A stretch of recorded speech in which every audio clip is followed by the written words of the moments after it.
in both situations, I was a leader of leaders. And so I just want to caveat because By it the would way, be different. I love that. Leader of leaders.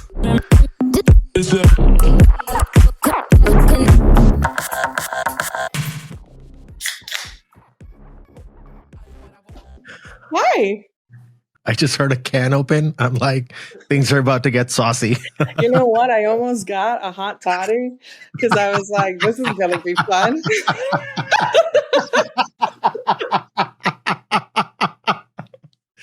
Oh, that have was shots so also. good.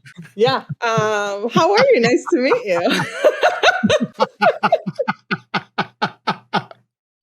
Oh, that was so good. It's like, in a movie when, the opening sequence, it's just like a dark screen. You just hear sound design. And in this case, I just heard the can open. I'm like, oh, this is going to be fun. Oh, you got to put that on the final edit. It's all in. Well, it's really nice to meet you. I am a big fan. Ever since I saw you school a bunch of Loblaw executives in that super side video. But in like a very polite. Polite is not an attribute that most people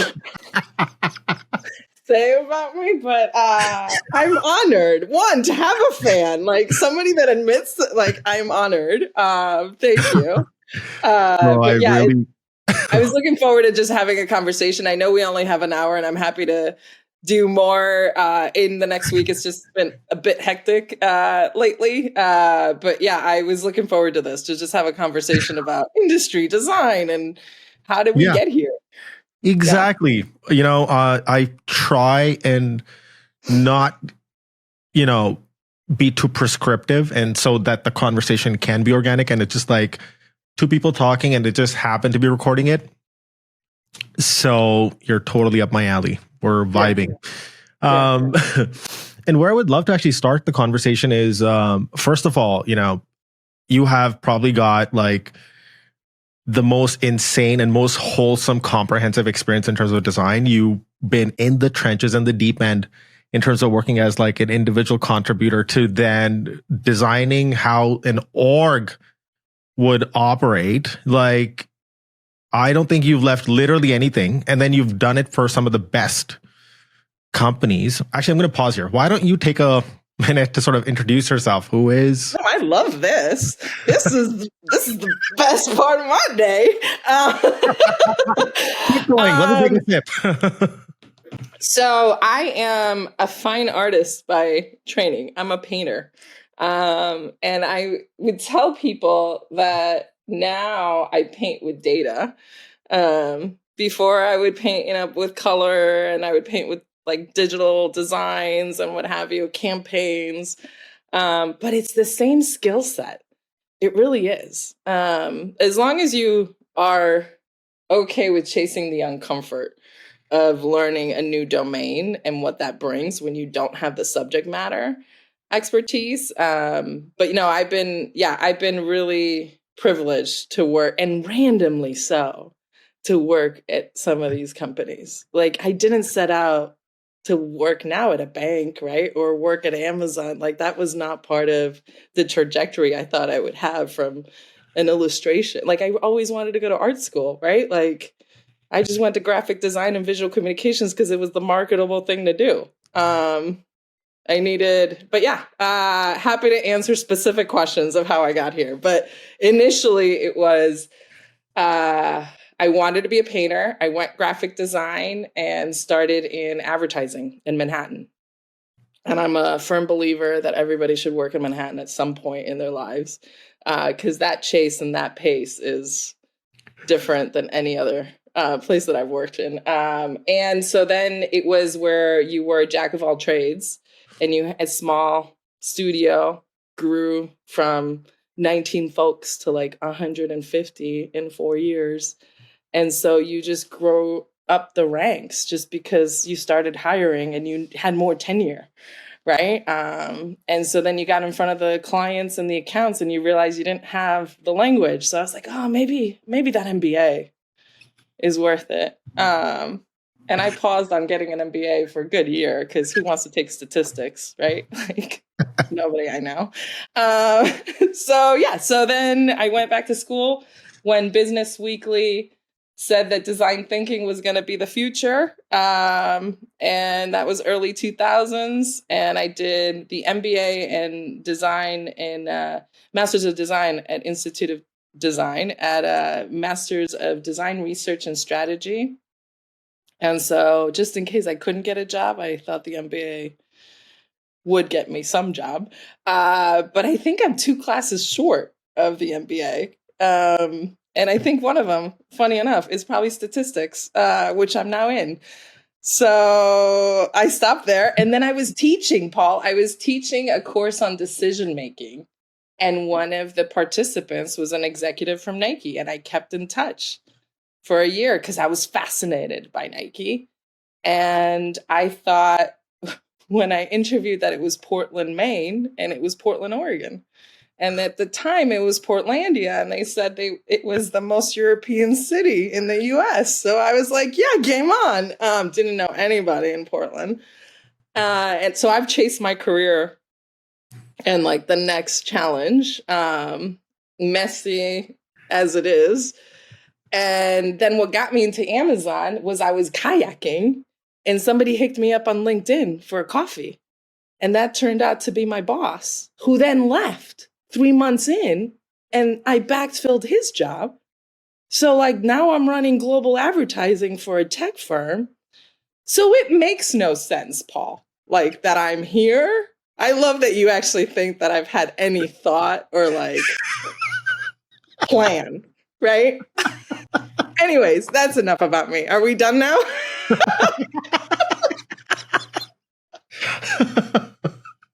Oh my God.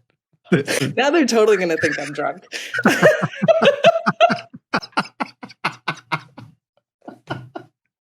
Oh my God. That is such good storytelling. You're on a kayak and you get a LinkedIn message. Who checks their messages on a kayak? I'm type A all the way. Come on now. I mean, and I love people. I will have coffee with anyone. Like, I love to hear people's story of. And the one thing that at the time Nike didn't really have a big competence in was tech. And tech was coming. I was like, I'm going to miss this boat, right? Like, sure, I'll go back to ads. I always have a love affair with ads. But yeah, and it only gets crazier. It's more science fiction than I thought I would ever do. And it's been a jungle gym. It's not been like advancement. It's just been lateral moves or like, this seems interesting. Let's go run Alexa research just because it was the Wild West and Buoy was a new thing. And I was like, okay, what's conversational design? What does that look like? And what's data science? And I don't know that. But yeah, I love to learn. I'm super curious. And I get to work with really smart people. And so that is really motivating to keep going. But it is a marathon, by all means. Wow. Yeah. You're just so humble. Like if I was to actually just go through your LinkedIn bio, most people would be like jaw on the table. But I get it. I get it. Most people say I'm impatient. Most people are like, you didn't stay at Nike. Why didn't you stay at Nike? Well, you didn't stay at Amazon. Why didn't you stay at Amazon? I was like, right. That's what people do. They stay, right? They ride the surf. And I'm like, no, I'm bored. I want a new challenge. Let's do it again, right? Now it's like, why are you exhausted? Oh, that would make sense. I don't even know if this is what you had planned we would talk about. But I was like, oh no, he gave me a mic.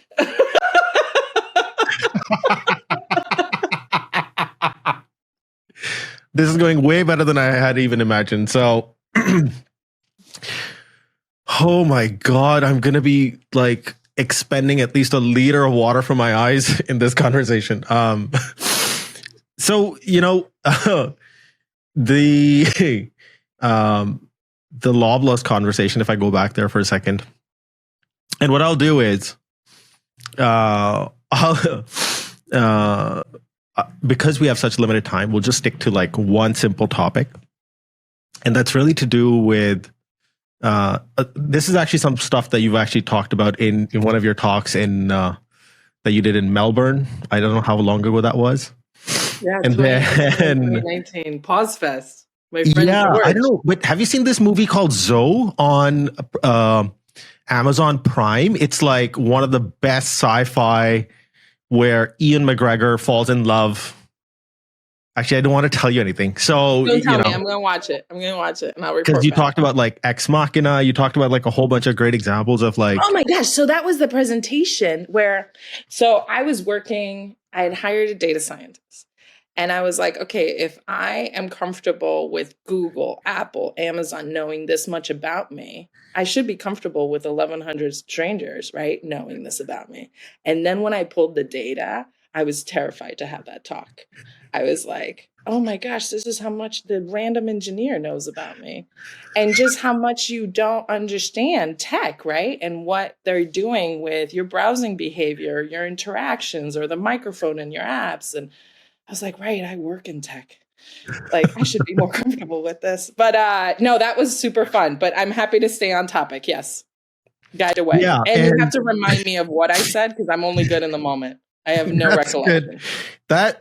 That when I was watching that, I don't know how, it was just sheer luck that I came across this meme on the internet where this guy, and this meme is a snapshot from India where somebody is complaining about an ad that they're seeing in an app inside an app, and they've taken a screenshot of the app and said, "Hey, I'm seeing porn advertising in the app, so please fix this." And then the company, the app, which is a government body, wrote underneath, said, "Hey, clear your cache and cookies because whatever you're interested in, that's what the ads you're seeing." Yeah. Yeah. Yeah. Search with incognito. Oh my God. Anyways. All right. So the first thing I would love to sort of expand on with you is, because you've been in the advertising space, you've kind of touched almost every single thing a designer would want to ideally touch in their career. But I would want to stick to the topic of sort of org design and how is design internally done at like Nike and when you've gone through these different organizations, how did you notice the difference between, let's say, for example, if I would just talk Nike, Amazon, and then currently where you are? Because and where I'm coming from, the high level topic, a lot of the stuff that we would see on LinkedIn or a lot of design conferences, they're always talking about, design needs to fight, have a seat at the table, or my CEO doesn't understand like marketing. There's always some version of that. And one thing I also really liked, and I'm sort of taking some level of mental leap here, is what I saw in that Loblaws video is how to even introduce design into the org design itself, which a lot of people are missing. And so even how you talk about it, how you communicate the value, and there's a lot of like stuff that you've talked about in terms of education by doing. There's one specific one where you were like, let me see here. You were like, yeah, how do you educate the executives while forming the output? So that's what I wanted to maybe start on first. Yeah. Okay. And guide me if I'm going to attack it just like, yeah. So it is very open-ended, but like that's sort of the sentiment. Yeah. So my first, so coming from advertising and agency, they have a very different definition of design. It's much more storytelling. That's what it has in common with a Nike. For me, still to this day, 14 years later, I would say Nike knows design and brand like nobody else. And it was a privilege and honor to work at Nike. And I think what makes design have such a like executive position and presence within the company is the fact that they obsess the kid. They obsess the athlete. So, and that is true of the Nike ethos and culture and maxims and values within the organization. And so design plays a functional role, but I never it's seldom that I would identify as a designer or as a design ops director, or like when I was at Nike, I was an advocate for the sport of the kid. Like I got dropped in NFL, right? Like I come from Argentina. I knew soccer, right? And from ads, it was all about the ads in Super Bowl, right? But I never really understood the sport. And as a member of that team, and they also know collaboration better than anyone because it's a matrix organization. So you have sports categories, you have disciplines and functions, and then you have the product engines. And all of them together have to not just build consensus, but actually drive a product line with potentially 24 prototypes over 2 years, right? And sport and how you tier that offering and that product is complex. Like running is not like global football and soccer, it's not like NFL. So I think whether you identify as like that's my role and function as a designer, it was foremost, do you know your sport and do you know the kid that you're trying to influence, of whether it's comfort, traction, performance, right? So everything that they engineer is for the needs of the athlete.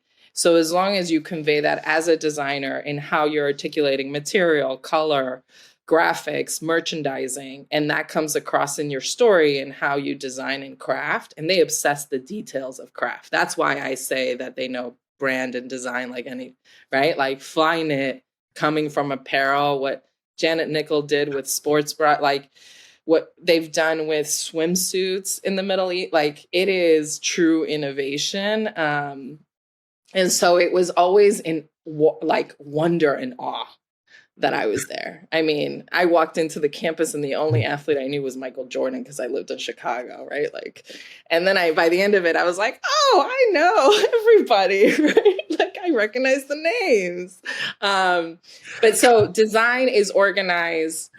I mean, at the time it was 600 designer across all the product lines. And now, I mean, it's changing. I'm watching it live, right? Like what the new CEO is doing. And I love that the turnaround stories, when they have a common competitor and a common cause, nobody does better. So I am literally watching everything that's happening, contacting like previous friends that still work there, that have worked where we're all watching of like, oh, what is the story going to be, right? Like, how are they going to shift the tide? And they will. They will, because their brand ethos is that strong and they're so connected to the sport. So I think that makes it so that it was a privilege, but I never really had to justify design at Nike, which everywhere else I've had to validate the existence of design and the value of design. Within Amazon, I don't think it's perceived as a design organization, but it was 1,100 designers. And Wow. they were all by product line. So you had core platform teams, and it's a huge, I mean, you have the Super Bowl audience on any given minute on that platform. So the scale of it was huge, right? Like I would put an ad and it would compete with $50 million of a Verizon ad, right? Like, and it would just place for a 2-week flight. It was just crazy, the decisions that you would make. And so that you were expected to have the business acumen and really have the high judgment, regardless of what your role. And I was fortunate enough to come in at a level where you are calibrated or expected to be fungible across. So you come in as a leader, they interview you for your trajectory and growth within the company. And as a design leader, you would have to, that's why I played as much as I did. I went to like consumer shopping, and then I was like, I'm going to moonlight as a product manager, and then I'm going to run research. And then by the end of it, I'm going to do Whole Foods because, COVID hit and that felt like more cause, right? You'd be surprised. Yeah. You'd be surprised just the level of innovation in substitution of what is in your cart when you're out of the supply chain has issues of inventory for a yogurt, right? And how do you surface that to a customer when they're expecting it within 4 hours? Like the genius behind Amazon is the fulfillment, and logistics. And they do everything so efficiently that it's hard to then leave, right? Because you have 30-minute meetings back to back, and you are now exercising so much of your brain power as a designer of figuring out scenarios, of figuring out different approaches, right? So it's not necessarily the fidelity, but more of the impact of what you're proposing, and you spend 6 months at least trying to perfect and do that due diligence, and it's all writing. So it goes back to storytelling, which is not necessarily a strength if you're a UX or UI designer or a design technologist. So it pushes all the different dimensions of what is design. And that's where I was able to play for so long and why I loved it there. I mean, I've heard like some of my friends, school friends and stuff who are like pretty senior at Amazon. They tell me that it's pretty high pressure. And I guess, it's like when I look at your career, you've probably spent the longest you've probably spent in one org is probably Amazon. Yeah. Right. And I mean, all the other stints are like typically like 2-3 years, but Amazon's been the longest. Oh, when I left, it was 95% of the company was below my tenure. That's insane. That's insane. That's bananas. Right? Like that. I was amongst 5% of the company that was 7 years or above. Like, talk about turnaround, right? And I think that it is genius how it's organized. I mean, you would have multiple teams competing on press releases for something that somebody thinks is a good idea. And from a company that is built on engineering, they can build it because they can, right? And so you actually have to obsess what is the value and benefit to the customer. And that you need everybody on board. You need research, you need product, you need tech. Like, that's not something, they're not going to just put anything on the shelf, right? Like, you have to test it. The amount of web labs currently in production on any given day is astounding. So yeah, I think the pressure, the scrutiny, the detail, the data that drives all the decisions is most people think, oh, I need more data to make the argument of design that I want to have, versus no, what if everybody has the same amount of data, but it's how you actually drive an agenda and tailor the data to your agenda. That it becomes a whole different game, right? Like that's NFL league, right? I know what you're talking about. But I mean, I have stories, like the stories are just, you can't even make them up. Like Jeff would have an idea and say like, hey, can we put 80 people together to figure out if this has any meat on the bone? And then you're working with computer vision and you're working with industrial design and you're thinking like, okay, how would an Alexa brand personality interact with a product in a health and wellness space? And you're like, you can't, like, that is a startup in 3 months. And then they decide whether or not they fund it and invest it. And then that learning, even if they don't fund it, becomes a different initiative because of what insights were provoked. So it's very organic, very fluid. It's now gotten to a size that I would imagine people get more regimented to, this is what I'll do and then I'll learn it. But I would say it's a huge amount of businesses in one company and one brand. I mean, there's two things that come out of sort of how you detailed out your experiences with Amazon and Nike. Firstly, they're so different as orgs, so that's why I really liked that distinction there. But what I was finding as like a common pattern and something that I would love to learn more from you is, one is, a lot of times we hear customer obsessed or buyer obsessed, but it's actually people are saying those words, but in action they're being competitor obsessed. And so I would love to know like how Nike was doing that versus how Amazon was doing that, one.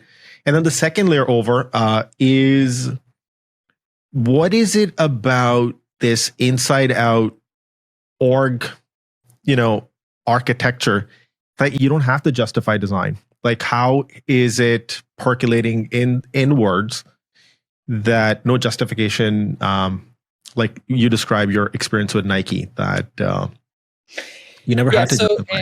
In both situations, I was a leader of leaders. And so I just want to caveat, because By it the would way, be different. I love that, leader of leaders. Yeah. So like, it makes a difference in my experience of not justifying design. So the only times that I've had to really help finance or the business understand it is with headcount investment. And so when I would work for capacity or workload, and where we would have initiatives where we would want to carve more time because we knew that there was a long horizon to materialize the concept into something that would provide value, whether business or customer value.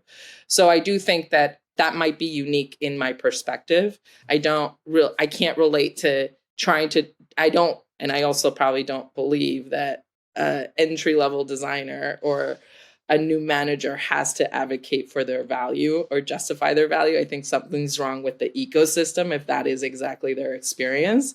There's more factors at play, likely a lack of leadership. But with that aside, the example that came to mind is twofold. So with Nike, there was a project where the NFL previously was with Reebok as a contract, and it switched to Nike. So that meant that every team in the league had to be outfitted by Nike. The way that they did that was to use University of Oregon, U of O, as their test case. So they would try really innovative things to figure out, does it resonate with that audience? Can it be done? Can it wear test? So at the time that I had joined, the base layer was something that they were looking at, that they were competing even with the kin of like Lululemon in the locker room, right? Like it was just something that was like getting disruptive. But essentially it was the undergarment under the uniform. So there were two different teams. But there was a graphic designer that wanted to have each athlete almost radiate from the back. So as if they were on stage and they would be lit, right? Like neon, like, and it's a graphic execution on an engineered garment. For that to work well, you need people that could obsess the detail of the apparel construction, the material construction, and then have it actually the SKU land to a profitable margin. Like that product didn't exist, right? And if you ask why did they do it, they did it. Yes, there was the cool factor, what have you, but they did it because of the presence and the opportunity that they had to reinvent the game and how the game would be seen. And the colleges just went insane. So then they try to do it for the league, right? So what I'm saying is like they obsess the customers. We did a lot of research. We called it superhero as a creative strategy, right? Like an athlete has most of their preparation is mental. So that's why you obsess the details of the rituals and routines of how they dress in the locker room, how they prepare for a game that is a second matters, right? And the best thing I ever saw was the Prefontaine Classic, where they had the runners compete for the Olympics. And you're seeing runners, like there's nothing like seeing it in real life, where it's a 4-minute mile. Like not even when I was in the best shape. I mean, I was like a 13-minute mile, right? Like 4 minutes is like crazy. But that's what I mean, like the example of obsessing. And that was a 2-year product to engineer it. And did people believe in it right away? Like they would just think that it was a color block, right? Like they would just think that. And until they saw the ensemble, and when the prototype came in the mannequin, you're like, oh my God, like that. And the athletes would come in because they test it they have a lot of custom products to the elite athletes. So then the elite athletes want to wear it. And then it adopts, right? Like then it catches on fire. And if that gets them to a mental and emotional state where they feel that confidence to perform at that level, where they're putting their physical, right? Like capacity all the time, and needing the extra, like fuel in the tank. And forgive me because I speak in metaphors, but right, like it mattered. And also then to have it, I remember when the first uniforms we were watching, like me, who does, like I'm watching, I think there's only one day a week where NFL doesn't actually play, and where it's not collegiate or like professional. And we were watching the shots of what would show up in TV and media.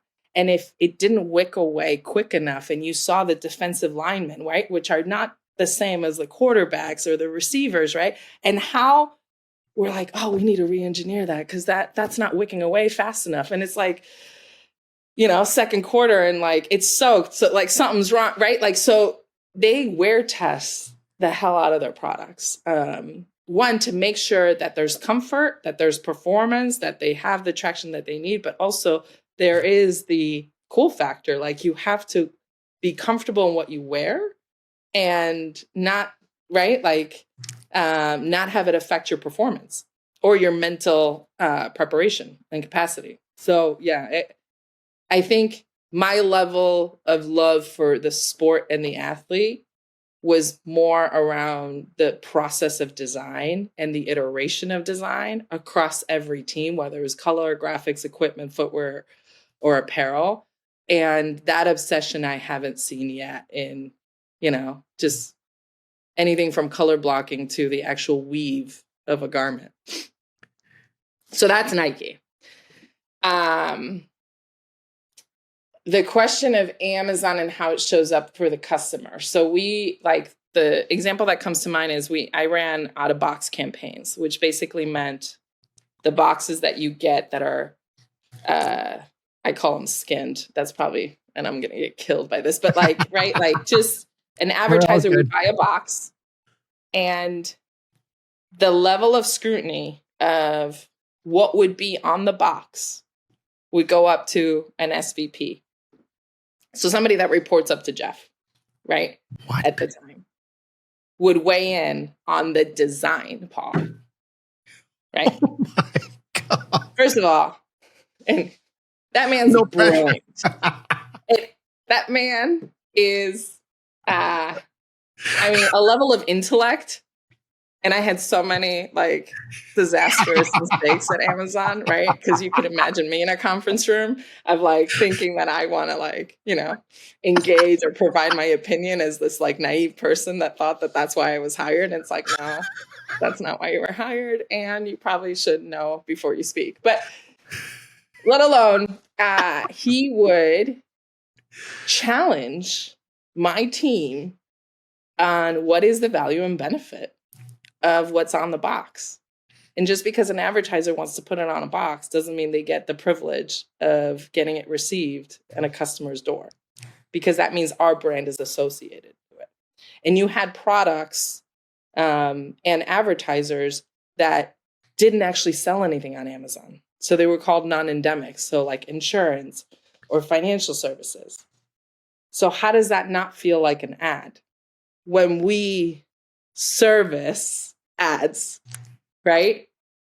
I mean, it was from the right imagery to the right call to action to if it had a QR code, what was the experience that it would link out to? And it beyond a discount, what is the benefit and the value? So the escalations I would have for the out-of-box campaign was just anxiety provoking, to be honest. Because it doesn't matter how well you can articulate design. At the end of the day, it is subjective to some degree, right? Color is color. And I remember even, oh my gosh, the color when I was in Echo Devices, there were teams working on the color palette for Alexa. And there was a huge debate whether or not it was coral. And most executives didn't know what coral was as a color. Is it salmon? Is it pink? Right? Like I come from like graphic design where you usually don't want to put blue because it's finance, right? Like, so, or match your furniture to your art. So the challenge is real. And you have to be receptive to feedback, and also the call may not be made that the one that you agree with, right? And you try again next time, right? And I think that resiliency, I think, is why I probably stayed at Amazon as long as I did, is because I always, even if I didn't agree with the decision made, it had sound rationale. So then you respected it, right? And that was hard. That was very hard. Could you? I mean,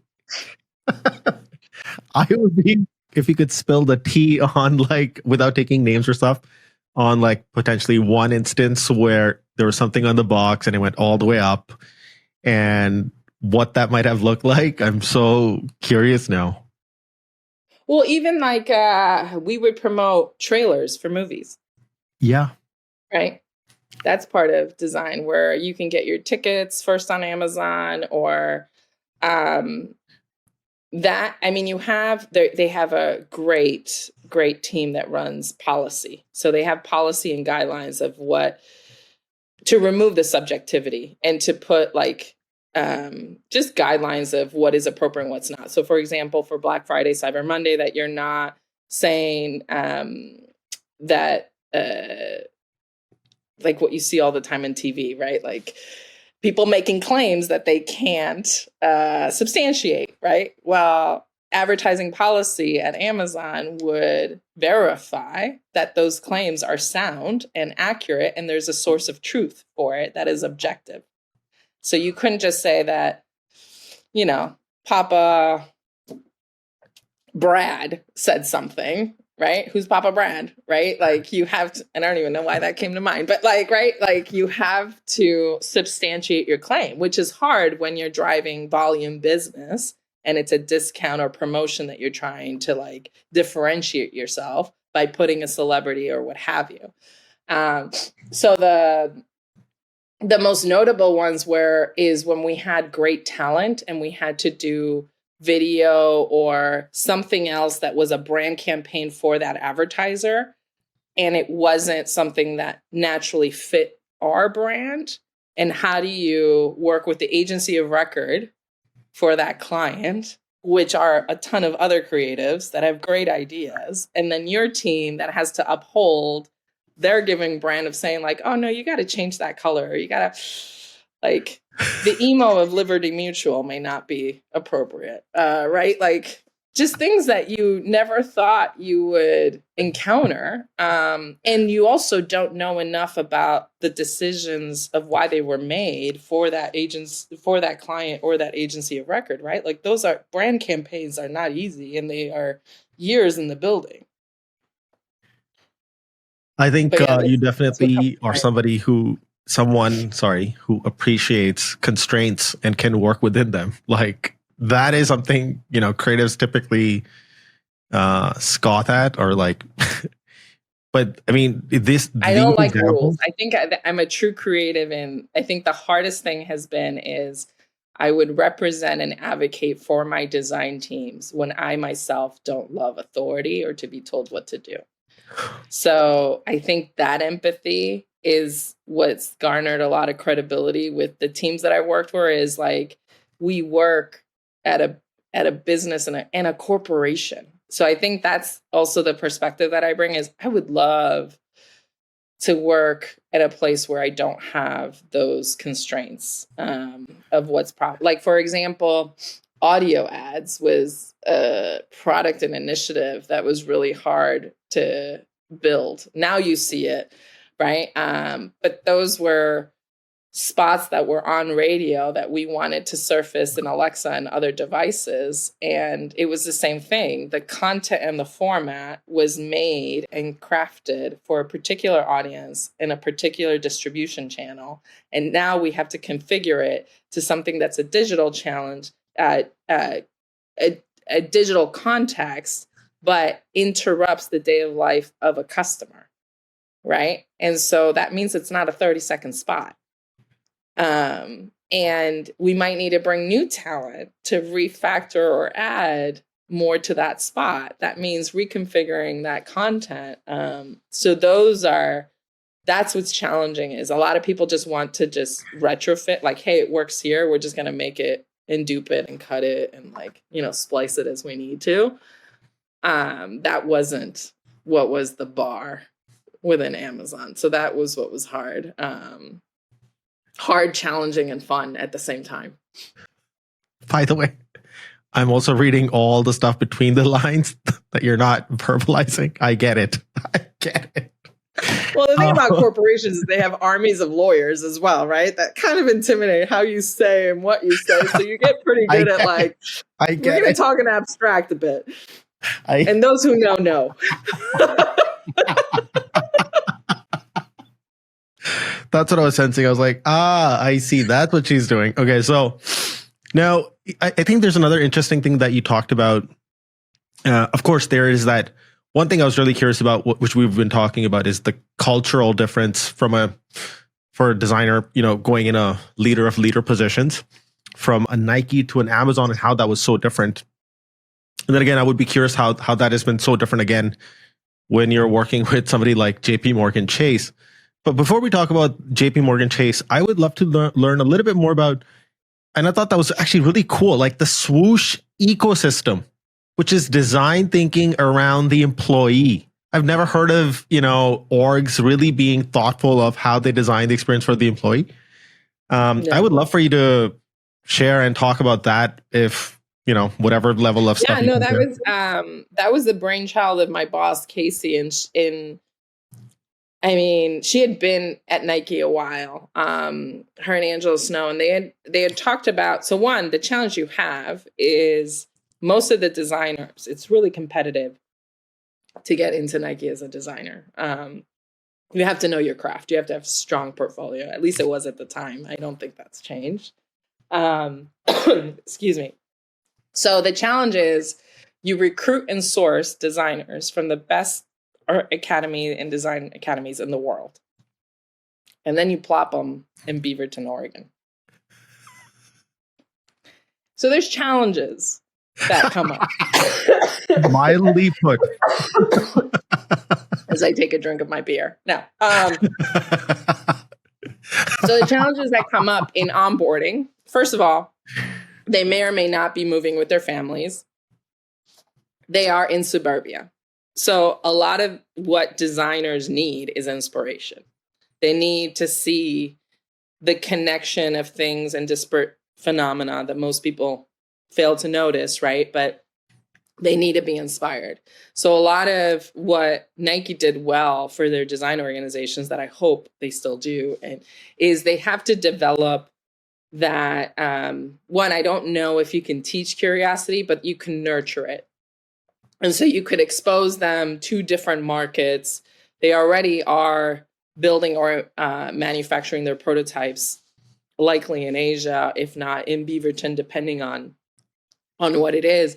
But the employee experience was everything from how do you calibrate design across discipline? Because a lot of designers would say, okay, like, and you see this now in UX and UI, where I'm a content designer, I'm a UX designer, I'm a UI designer, or I'm a researcher, right? Well, at the end of the day, they all report up to the design function. And so you have to be able to calibrate people's unique skill sets and strengths across disciplines and look at their leadership, their individual contribution to the business, to their team, and ultimately how they show up as an individual.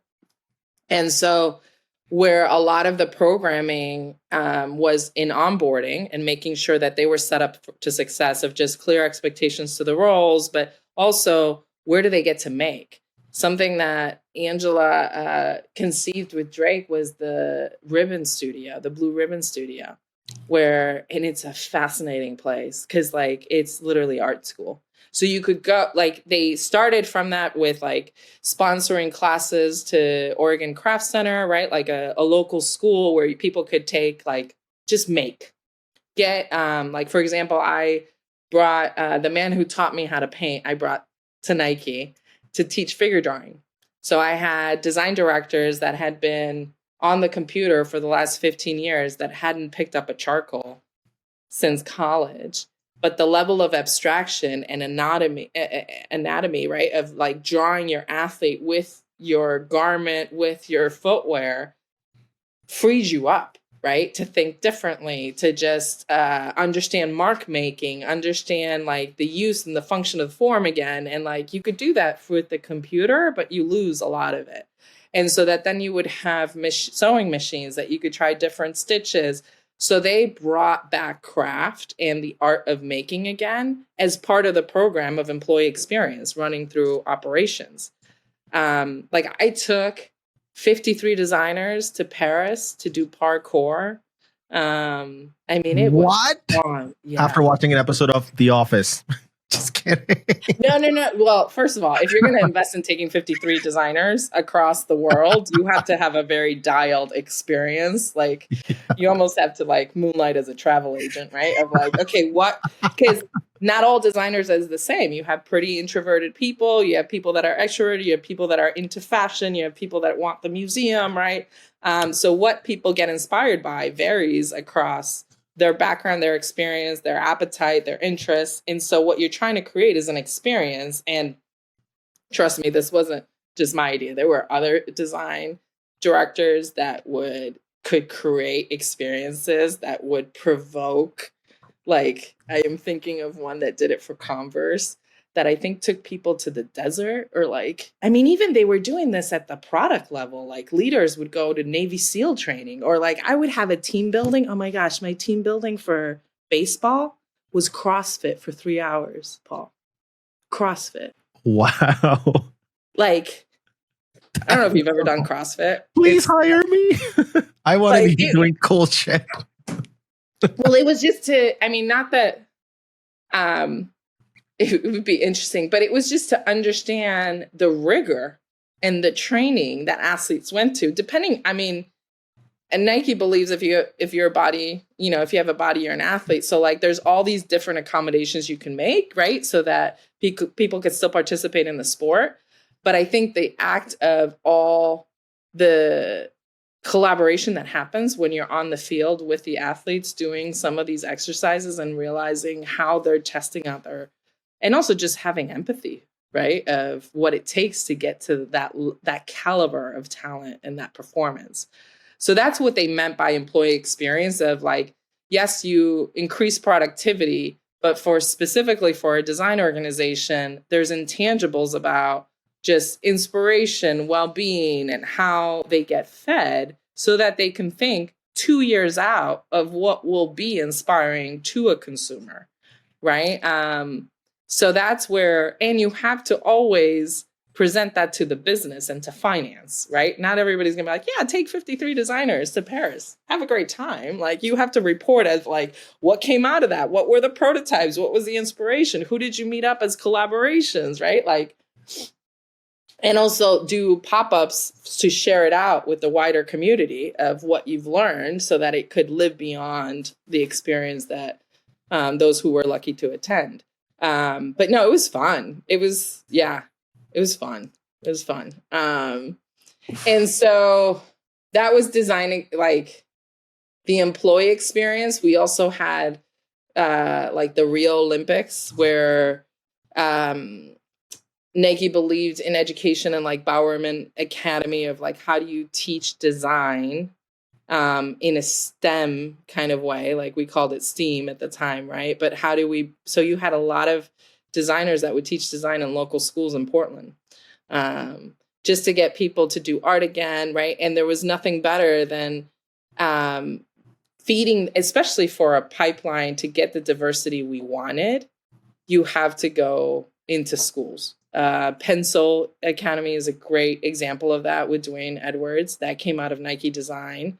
I think now he has a school in Detroit with Scott. Like these are people that want to be of service and want to give back and believe that design can truly change lives and how they think, and they bring it back to their communities in tenfold. And it's been great to watch. But yeah, that is where education and programming extends beyond the experience of the employee. And if they have something where they find a value and an impact in their community, then overall everybody wins, right? All boats like rise because you feel part of something that's greater.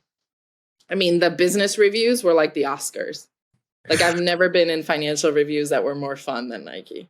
It was like somebody wins a t-shirt. Like, if you get the right, yeah. If you could guess the right basis points in a quarter, you would get a t-shirt. And the t-shirt was a cool t-shirt. Do you know how many t-shirts I have? Like, it was amazing.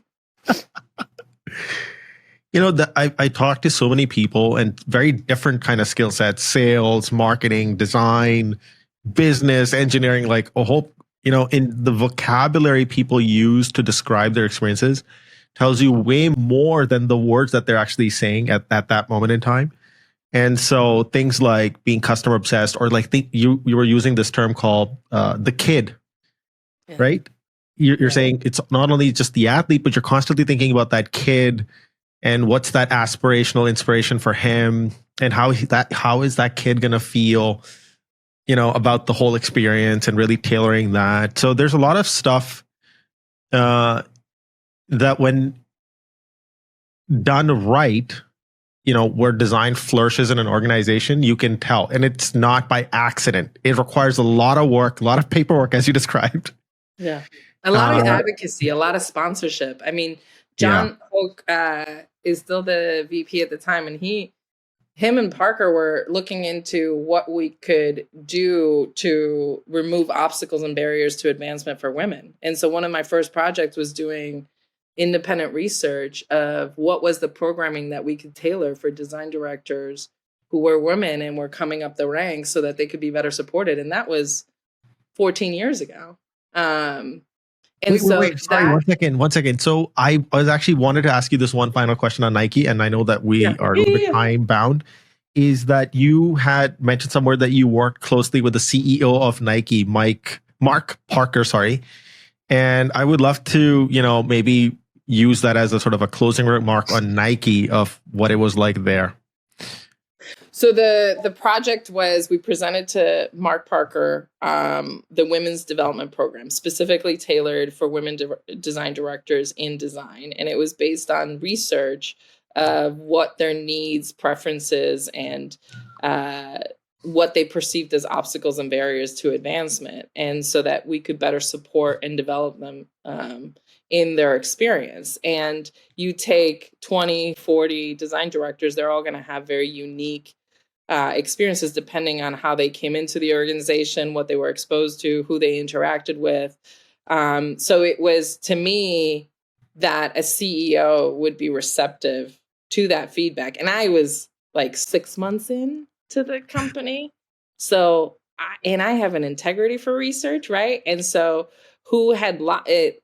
John had sponsored it. Katie Tish had also sponsored it. So for me, I was like, I wanted to make sure that the voice of the design directors were not interpreted, but like, and then there was a women's development forum and committee that we then actioned that work. But I think the last thing I would leave you with, as far as Nike, they had a philosophy, and they still do, I believe, where I think all of my grooming as a leader happened at Nike and set me up for Amazon and the likes, and probably why I coined myself a corporate athlete.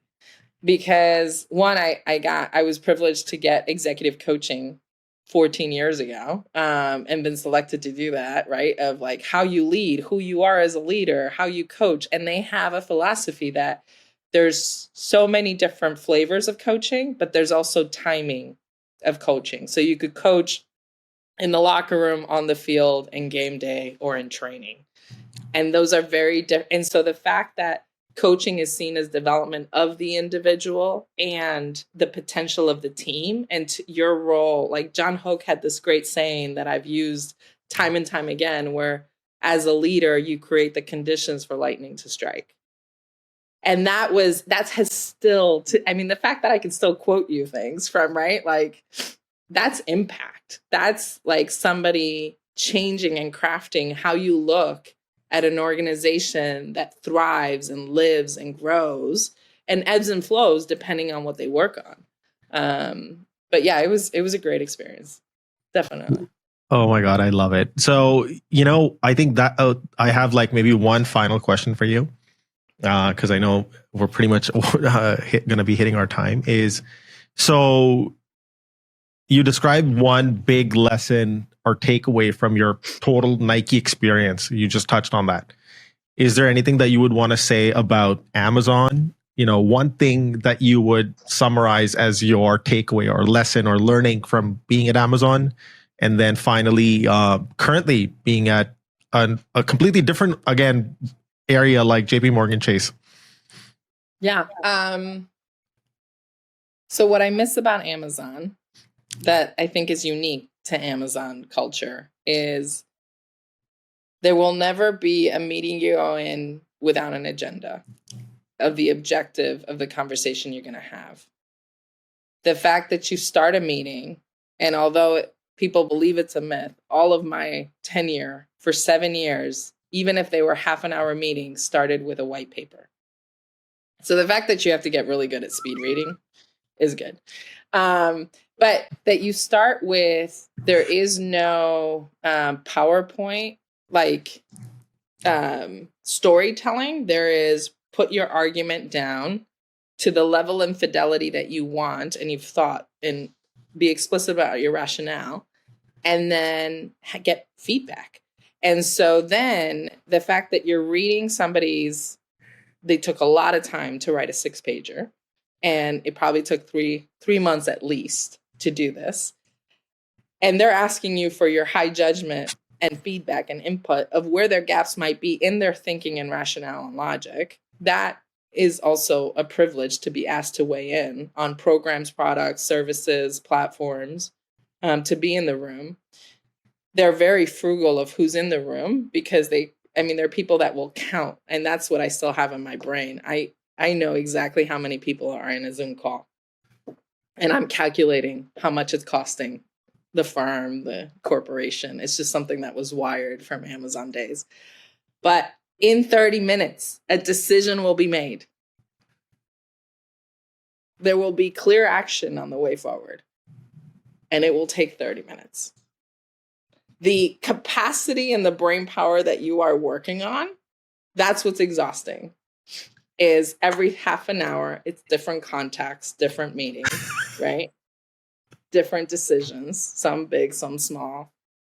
But that's what I miss, is that pace. That's like New York pace, but like to an nth degree, right? That's a race. And the questions, I remember, there was one, I was 2 weeks into the job, and I asked this, like, what now I know was a really naive question to ask, and was like shut down, not in a like aggressive or negative way, but in like, you don't know what you're talking about kind of way, right? And I looked in the room, and my colleague's like, yeah, no, right? Don't ask that, or don't say that. So that's the other thing, is you kind of need to know your audience of like all the pre-meetings before the meeting of like, I thought we could just ask questions. And I kid you not, I would read the same document and I couldn't understand how some of these leaders were able to extrapolate that insight or that question from that document. I was like, did we read the same document? Right? Like, your brain is processing at a level and capacity that I am just running to catch up, right? Because I'm just like, what page was that on? And then there's an appendix of 30 pages, which are all numbers, by the way, as a second document that people in 20 minutes not only have the chance to read the 6-pager, they read the 30-page appendix, not in advance, in that same meeting. Like, I am actually surprised I lasted as long as I did, to be honest.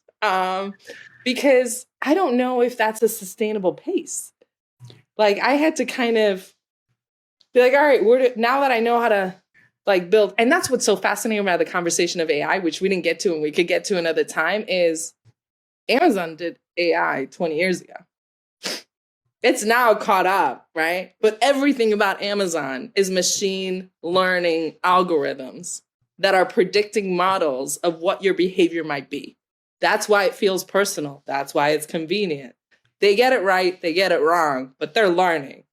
That competence is that brand. That is very much on every given day what they're working on. So you're working for people with people that know how to think that way, which is not how I was taught. Like, all of this is like learning on the job, hands-on training, asking questions and being like, I mean, humor is a good coping mechanism for discomfort and awkward would be my leave behind from Amazon. I would have never picked that up. Improv.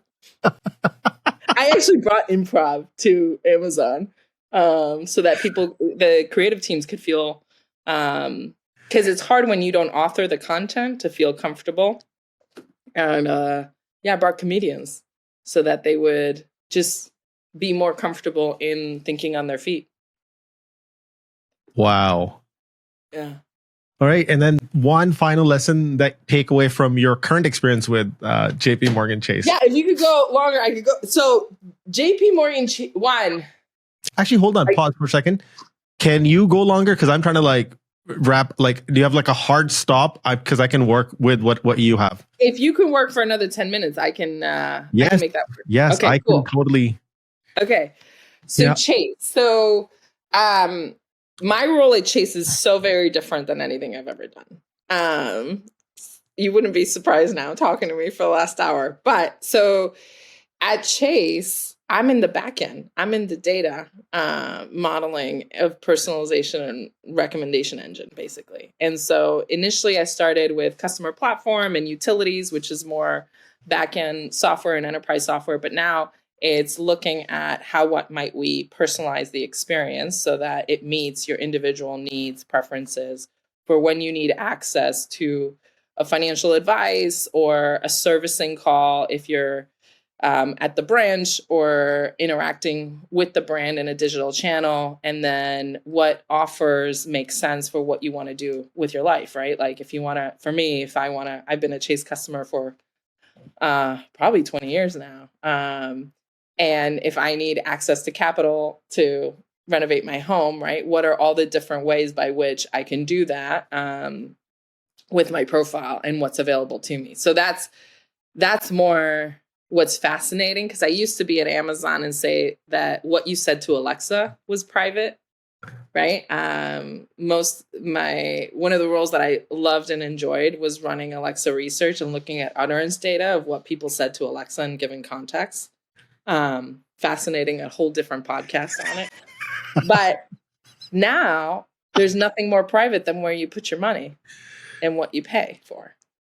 And so understanding what behaviors make sense for an offering that meets those needs is fascinating to me. And it's the first time that I've been in the finance and banking domain. And I came in thinking, okay, I can build tech. Where can I build it that is currently transforming or that industry is being disrupted by it? So at first it was Compass after Amazon, and that in itself is a podcast. But the other is Chase. It's top bank in the US, huge footprint to the global economy and the US economy. And they also are a legacy brand. They've been around for more than 100 years. So their relationship with their clients and customers, whether that's investment, wealth management, right? That's something that transcends to now digital channels. So bringing that expertise and that talent from anybody who works at the branch and the conversations you're having with your local branch representative to now the digital experience is what I'm working on. So that's hard. It's technical. It's challenging. It's transforming data and data as product and capabilities across multiple channels. And it's challenging me in ways that I never thought, because initially it was Do you explain what you do and how you do it, right? To the conversation earlier that we were having of justifying or helping people educate on what is the value of design. And I think before my tenure, that's what the strategy was, where now it's shifting more. No, you're a business leader that needs to understand your business and your customer. That you design is the medium by which you do it, and you convey your value and your contribution to the organization, and you are of service, but that's not necessarily your role. Your role is understanding your customer and your, like, why does the customer go to the branch? Like, what could potentially be complementary in a digital experience? Or is there already conversations that are happening depending on the segment of customers that they enjoy their branch experience so much so that you're only like digital might be a disruptor to or add friction to that experience. So, if possible, I'm so curious, like how different, because you described like how different it was from Nike to Amazon. Of course, you have also worked at like some really amazing agencies, which I completely skipped for the sake of time. So how is the structure? So this is my first time so it's platform. So it's not single line of business. So it's more akin, like with advertising at Amazon, it was a function, right? Mm-hmm. Advertising, it's its own business. Like by the time I left, I think it was $8 billion. It's huge, right? With this, you're talking about it's cross line of business. So cross home lending, mortgage, consumer bank, right? Business banking. And then you are a tech team that delivers capabilities as a platform across that line of business. So I'm a function. So there's not, I would say that the challenge for designers is getting more versed in data and understanding that you can have the same creativity with data products and data capabilities that you do with design elements and components and design systems. And I think there's been a hesitancy to play in that arena and that sandbox. And I do think that's where like I had a great boss at Amazon. He did jujitsu like in corporate in the best way that I knew how to. Like he would reflect back and play back, but like then drive his own agenda. It was masterful. And he taught MLUX. And I always said, I was like, because I'm an agent of really like great talent. I'm like, we need to market that, right? Because that's what we need. We need to understand how models get executed, how you could qualify the quality of an API, the ethics of building that functionality and that algorithm, and all the implications. So I think being in a regulated controls and compliance environment is teaching me a lot about just what that impact of that data and the use of that data and the source of truth of that data is, right? And how you use it and the responsibility you have with it, getting into like cybersecurity and kind of the fraud and risk space. So to me, it's been fascinating just intellectually and more complex than I've ever played. So since we know lawyers might be watching this, what's the one thing that you love about JP Morgan Chase? I love the values. I know that's probably not expected, but I think that is the corporate answer, Paul. No, but the values, I would say Nike's values is no different than Amazon values. And the one that's different for Chase is service. So I think they are very, like, what they do philanthropically, what they do of like teaching financial acumen to marginalized communities, the lending products that they do for, like, you're talking about a bank that like has huge ramifications of what they do. And so in that sense, I think that service is a value, and it's not just something you put on a wall, but something that is rewarded and very much like I never thought of service as a creative leader or a design leader. That was not like I mean, I joke that sometimes I work for the government, right? But like it is public policy. Like you're talking about global financial markets. Like you have to have a service-oriented perspective of like how, and a lot of what we do within design function is service design. We need to understand all the touch points across the channels, the tech enablement, the data that's needed, the workflows impacts and the applications, and then also the acquisitions that have changed the tooling, right, across stakeholders and constituents. Like, it's massive, massive. So I think if you don't have the who is it, and this is back from ideal days, right? Who are you building for, with, or against? Well, not against. Who are you about? Sorry, I got distracted. There's somebody Sorry, that behind was my dad. Oh, hi, Dad. He's gone. Yeah. Sorry, it was squirrel moment. No, it's a fair challenge, but I think what does service leadership look like is not something that I've embraced in the past.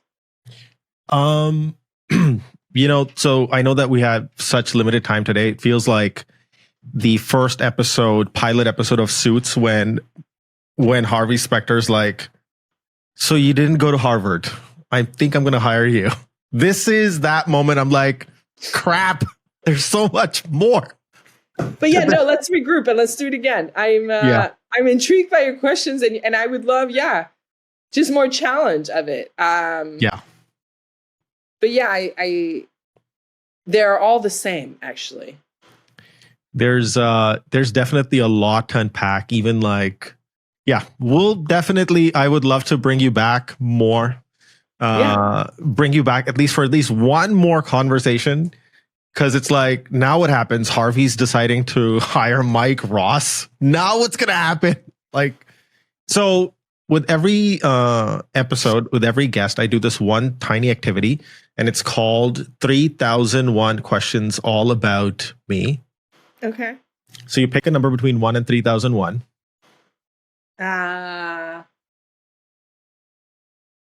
2822. 2822. Okay. Let's see here. Those were both really good years. Okay, season 2. 28. Sorry, you said 28, 23? 22.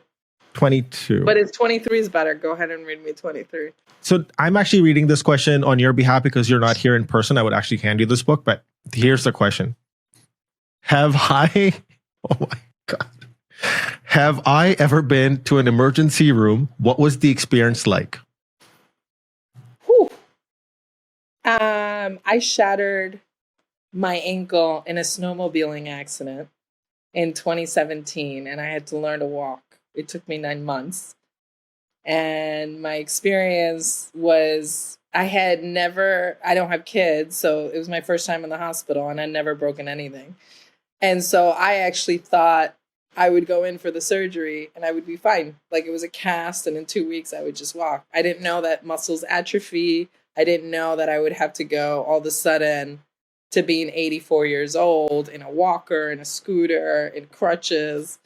So that was my experience. Was the first time I went to an emergency room, I learned I couldn't walk at the other end of it.